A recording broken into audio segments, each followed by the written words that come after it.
Well, I'm joined in the studio by our World Affairs analyst, Marco Vicenzino. Marco, thanks for joining us. Firstly, why has this happened now? I mean, these Yazidis have been held captive for, we think, the best part of a year. Why now? Much of it has to do with timing, and you have to take into consideration the context of the broader conflicts, both in Iraq and in Syria. In recent times, IS has been experiencing significant setbacks against the Iraqi government.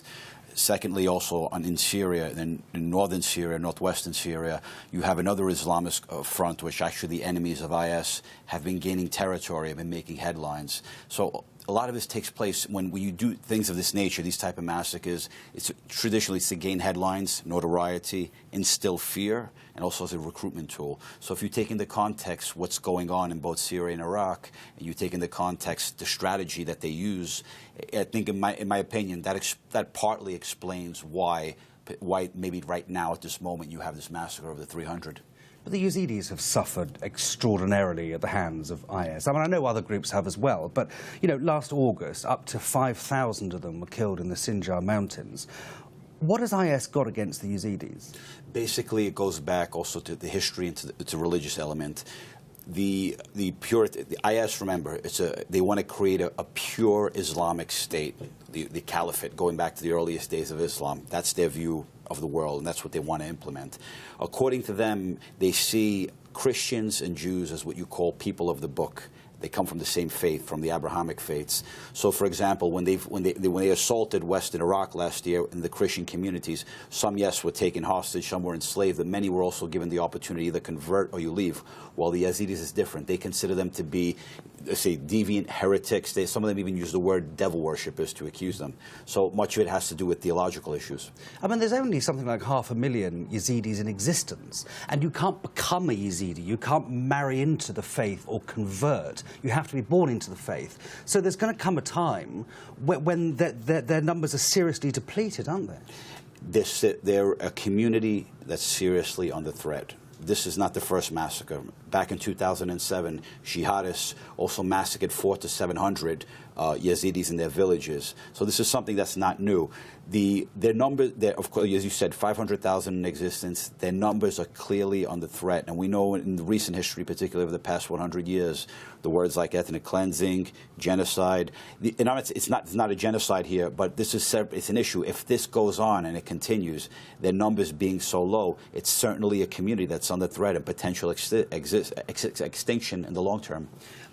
Going back to January, IS released around 200 Yazidis, and a lot of them had disabilities, they were wounded, there were women and there were children. Why would they release them? From their perspective, these 200 elderly, disabled, serve no purpose. To negotiate or to try to free them, there's nothing you can extract from their perspective. And in addition, to kill them would be bad press for them. I mean, they're ferocious, but to actually kill elderly, that would be extra negative news for them. It's not a way to gain recruits. So I think just to try to say you have these 200 people, let's do something on the humanitarian side and release them with convenience. So what's happening to the community now?